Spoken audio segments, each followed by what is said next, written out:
Welcome guys. So I haven't really done anything like this since Wing 2, but I've had such a blast in the Head of the Snake's new raid, Bastion of the Penitent, that I wanted to throw out some videos for you all and talk about my experience, share with you what endgame has become in Guild Wars 2, perhaps a little bit like I've been doing with the Nightmare Fractal, show you guys the depths of complexity that PvE has gotten to, the kind of party compositions people run, the amount of build making that is involved, all that kind of good stuff, give you an insight. I know not everybody does raid, and so, well, maybe this will be just your ticket to live a little bit vicariously through me. So I have cleared the wing. I cleared it 2 days after it came out.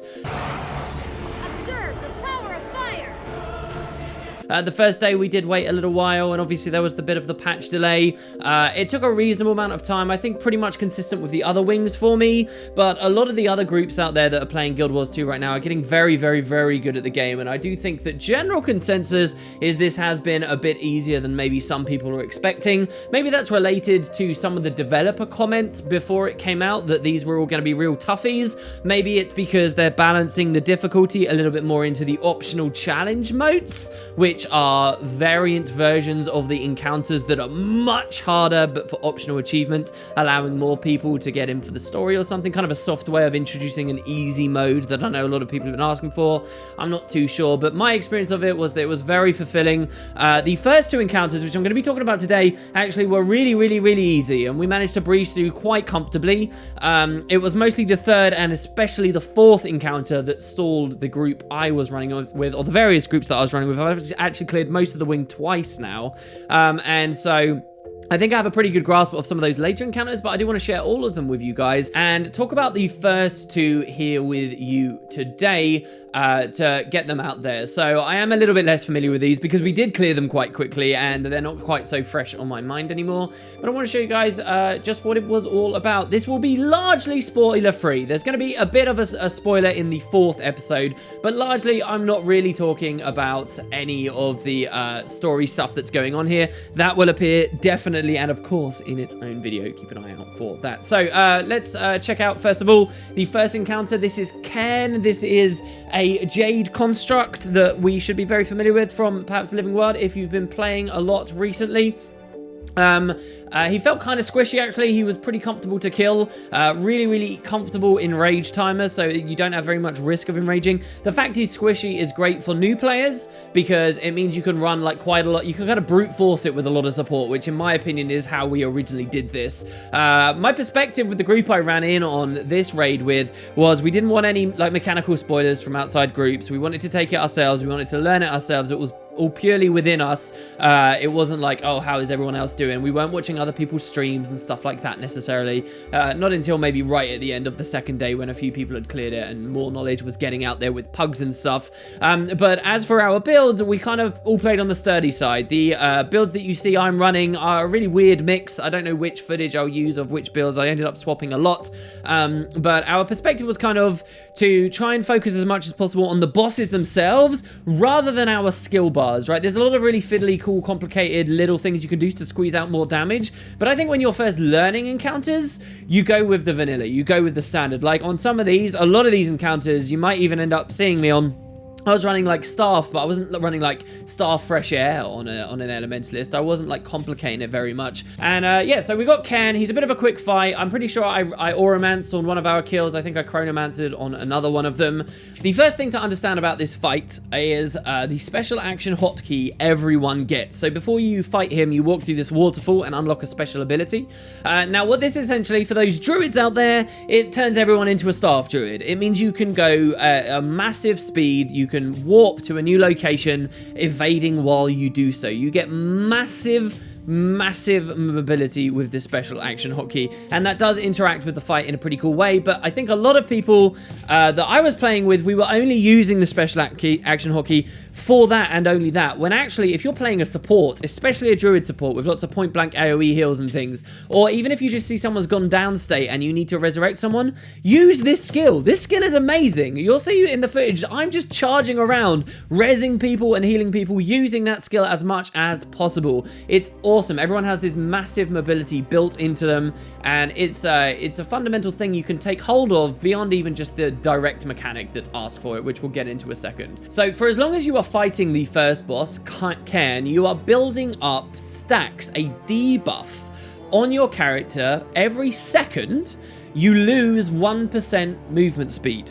Yeah, that's right. Every second you lose a percentage of movement speed, all the way up to 99%, and then at 99% you get petrified and you shouldn't be able to move at all, and that's something I think you can stun break and isn't really the important thing to notice. But everyone is moving slower and slower and slower and slower as the fight is going along. The only way to really play around that is, yes, the special action hotkey and a special way of cleansing those stacks, but that's important. Now, a lot of you are going to just be standing in melee fighting the boss anyway, right up in his face, and you're not going to be too concerned about the fact that you're not able to move too much. But for some of those who are roaming around a bit more on the outside, this does become a little bit more of a problem, but largely something that you can sort of assess and start playing around. You can still dodge roll at max speed, for example, things like that, I believe. So if you get knocked away from the boss, you can kind of try and dodge back in, and obviously use your special hotkey to move back in. So special action hotkey is kind of saving you from this debuff that is constantly stacking up. To talk about Cairn as well, before we go back to that debuff in a second, to talk about Cairn, these are his abilities, okay? One of his main attacks is a knockback. They're these shards that he throws out onto this circular platform, and anybody who gets hit by them gets thrown back. I'm not sure if they can be mitigated with reflex and things. I think some of us were saying maybe they can. Again, I'm less good with this boss because we did get through it quite quickly. But the really important thing to understand about this main attack that he does is, again, if you're stacked on his face, Stack Wars 2, you can avoid it anyway because it goes over your head. And so there's a big play in this fight of trying to keep close to him so that this, at least, isn't too much of something that's going to be worrying you very much. The counter to that, though, the thing that stops Stack Wars 2 being quite so easy to deal with, is the Veil Guardian blue mechanic is back. All right, let's say you're a new player. Let's say you don't know what this is. The Veil Guardian was the very first encounter ever to come into Guild Wars 2 as a raid. And what they are is they're little dangerous spots on the ground that spawn. And if you're standing in them, they will teleport you away to a random location back somewhere. And so this boss has that same thing going on. They'll keep spawning around. If they touch you, then you're going to take damage and get pushed away, and then maybe you get knocked back again, and then maybe you fall off completely. And imagine you've got low movement speed, so now you can't get in so easily. Your special action hotkey's on cooldown. It's a real problem. So as long as you're good at the Veil Guardian and avoiding those blinkaways, you'll be good at it perfectly fine here as well. And I'll tell you something else. They're even easier to see on this fight. Cairn's little blue things that blink you back, they're actually much more evident because they have red circles around them, and I think that's something that the Veil Guardian really needs as well, to be perfectly honest. So very comfortable. That's one of the main things you're watching. You're going to be standing on the boss, trying to kill him, using all your skills as the best you can on whatever build you're playing, and just stepping out of these little dots that will be blinking you away, because that can be, you know, sort of disastrous if you get blinked out too much. Obviously, it means you can't do any damage again, and then that slows the whole fight down. I think that was the main thing everybody had to sort of learn, just like when Veil Guardian originally came out. So those are some of the main things you're going to be dealing with. Then there's another mechanic. I predicted that this raid wing, several times on my stream, I predicted that it might have a contagion mechanic.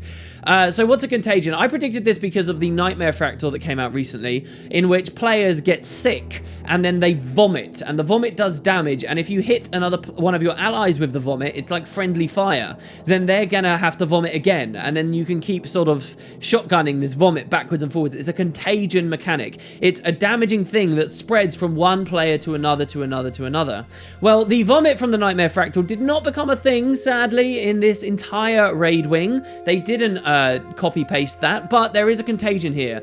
It's corruption. So anybody who's played a lot of raiding before, you might remember the Matthias boss fight, in which a player will randomly get corrupted and they'll do lots of damage around them. Well, that happens here as well. Players get corrupted, they do damage to themselves and around them. It's like a stacking damage over time thing, but also this thing will spread, I believe, a maximum, I think the tooltip said, of 5 times to nearby allies. So if you get corrupted, you can't stand in the middle of the arena anymore damaging the boss, because you're going to hurt everyone else with your corruption and risk spreading it to everyone else with your corruption. So that's the main play of the fight. Now you've got a player who has to stand slightly away. That player can get hit by the knockbacks. That player is now a little bit more at risk of not being able to get heals. Again, this is why Auromance was very good. They get a lot of range and quality of life on their heals, in my opinion, and that was something that helped us out. So corruption is a big thing, and you don't want that to spread too much.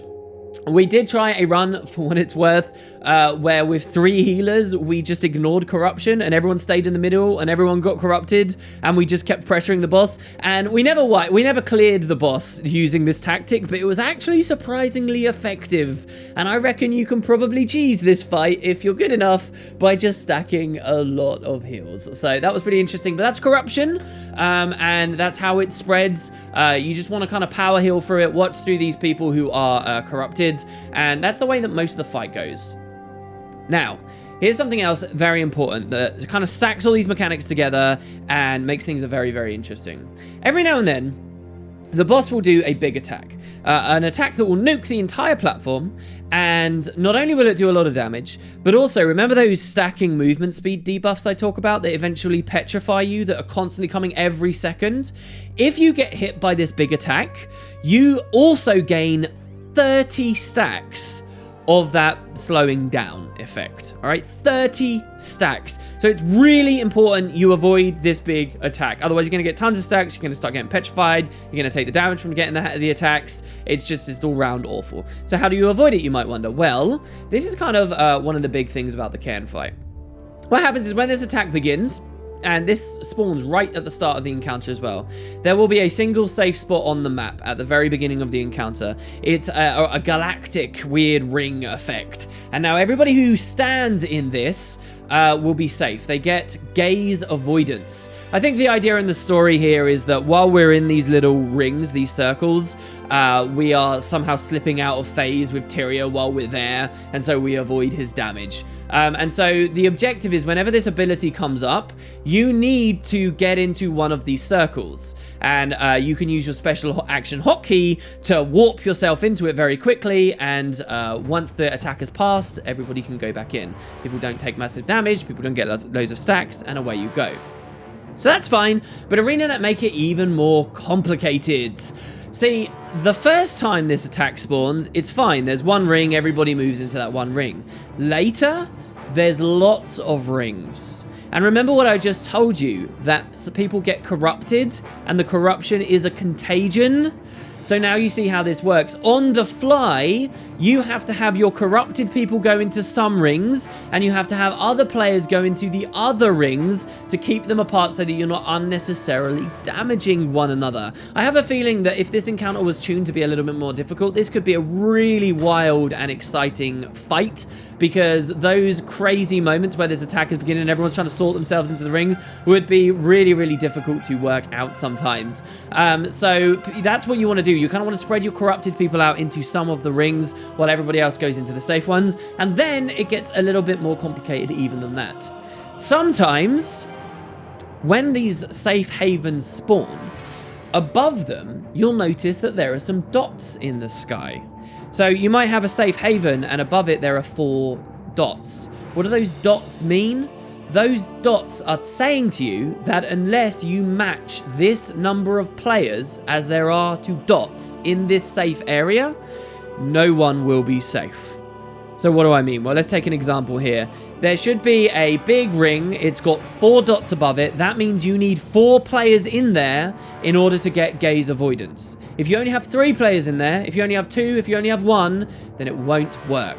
And so this was an interesting thing to work out, because we figured a lot of it out, and then sometimes we were warping into these gaze avoidance spots and people were still getting hit, and it seemed weird and we didn't understand. But that's the trick. You need to match a certain number of players into a certain number of circles to avoid this big thing in the chaos of the rest of the fight. And then, and once you've got to grips with that, once people are a little bit more comfortable, you can kind of grind your way through the Cairn encounter. Think about trying to balance player numbers and also evaluating the risk reward of moving a corrupted person in because they're one down or whatever. It's a lot of fun. So really, that's the fight, guys. Two other little things to talk about as well. When you get him below about 60% of his health, he gets a new ability. This is what we were calling the arm attack, where Cairn will slam a huge arm down. It's like the size of the platform. It does ridiculous damage and knockback, and then he swings it the whole way around the platform, and you have to dodge it. If you don't dodge it, you take massive damage, you risk getting knocked back, falling off the platform, and if you fall off the platform, it's instant death. You get teleported into the sky above, and your body is just hanging up from the ceiling. So you got to avoid the arm. The arm is a huge thing, probably the next thing that trips people up when they get in there. They have to start learning to dodge the arm. And then right at the end of the fight as well, there's these big like donuts that he summons, and this I haven't really seen much of because the boss died at we weren't there for too long, and these presumably just do a lot of damage, knock you back, and that was kind of my experience of the Cairn fight. So that's encounter 1 of the Bastion of the Penitent, guys. Fun fight. I think it deserved to be a bit higher tuned. I've already mentioned in the video that I think that they've made it a bit easier, so don't be intimidated about this, guys. Do go in there, do give it a shot. They've made the normal mode a bit easier and shifted a lot of the difficulty onto the challenge modes. The funny thing is, challenge mode on this encounter, what it does is it means that that special action hotkey you have just continues randomly pulsing without your control. So you have to use it yourself so it goes on cooldown so that it won't randomly do it. And then once you play around that, I think that's all that challenge mode is. So challenge mode doesn't really change this one that dramatically. It's more some of the later challenge modes that have more dramatic changes, which I can't wait to talk to you guys about. But there you go. That is boss number 1. Let's move on. So there's some little things you do, some exploration in the raid, and there's some little things you got to learn. You got to learn how to dig through a wall, not really encounters, until finally you come into the chess room. And boss number 2 is the Mursaat Overseer. So this Mursaat Overseer isn't actually a Mursaat, by the way. The Mursaat Overseer is actually like a chess piece on a board. It's like the queen on a chessboard. The voiceover of the characters in this encounter actually compare it to an old game from Guild Wars 1 called Polymock, and I believe there was a Mursaat piece in that too. But the idea is you're on this tormented, horrible torture board game thing, and you have to beat this thing as it moves around. This is a really interesting, weird encounter. Very, very unlike any of the bosses that have ever existed before. Very flavorful, really curious. I think it is so wild and so different. It's kind of left some space for players to beat it in ways the devs may not have anticipated, which we'll get into in a second. But your objective here is just to kill the boss, the Mursaat Overseer, who is constantly damageable. There are no like transition phases. There's no moments where he becomes invulnerable and goes away. There's none of that. He's just there floating around the board the whole time, and you've just got to hit him the whole time. So he's actually not the most interesting thing of this encounter. He has no attacks himself. He just has pulsing damage, which does become a threat later. I'll talk about in a second. But he just has pulsing damage, and he just moves around, and he just follows the person who he's fixated on, the tank, and that's it. You just drag him around the board. So where does this get interesting? Well, the boss has 4 allies. These allies are scouts. These scouts start on the far side of the arena, the board that you're on for this encounter, and what they do is they gradually move across the board to the other side, to where you started.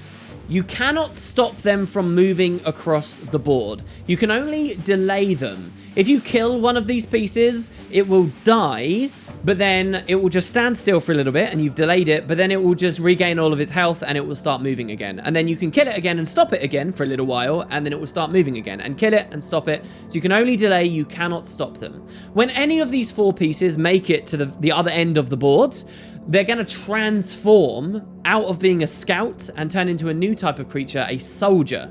Now, these soldiers will fight. They will no longer just walk across the board. They'll actually start trying to kill you. Soldiers also give the Overseer 25% more damage for his pulsing aura. So, yes, the boss doesn't have any attacks of his own, but if he gets lots of soldier allies, all of a sudden he's doing 25% more health, 50% more health, 75% more, and you're getting all this global damage ticking on you really hard, and you have soldiers to kill. The soldiers do have their own attacks, and they will try to hurt you. Fortunately, at least, First, a soldier can be killed. While a scout could only be delayed, you can kill a soldier. When you kill a soldier, it will take that 25% buff off again, and it will stop fighting you, so that's cool. But they do explode when they die for very big damage. So soldiers are a real threat. When a soldier spawns, you have to kill it, but when it dies, it does a massive nuke of damage, and you have to be very careful of that and prepare for that.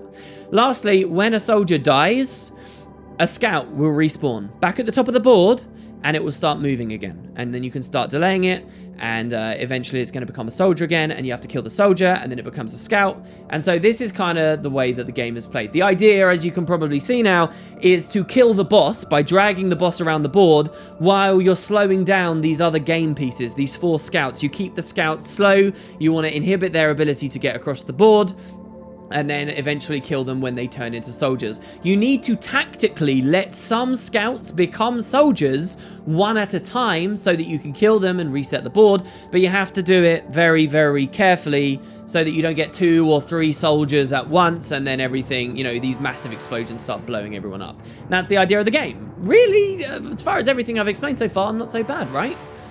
Well, here's the complication. The floor itself is out to kill you. Yes, it's out to kill you in 2 ways. Number 1, spikes. So spikes are spawning. Some of these panels, you'll notice there's holes on the ground. Spikes come out of these. They will impale you and instantly defeat you. It's not damage. It's not putting you in down state. It's just killing you instantly. There is nothing you can do about it. Fortunately, the spikes are very easy to avoid. They have a really obvious tell, like this big glowing arrows before they come up. Honestly, I got very frustrated when people were getting hit by spikes because I feel like they're so easy to avoid. You get like a full 5 seconds to get around them. But now you can kind of imagine the game. You got to cautiously move around the board, avoiding the spikes, but also damaging the boss, but also killing the scouts, but also killing the soldiers, while these spikes are trying to kill you. Even worse, as the scouts are moving and go from segment to segment to segment on the board, they kind of claim these segments for their team. And those segments of the board turn red and fiery.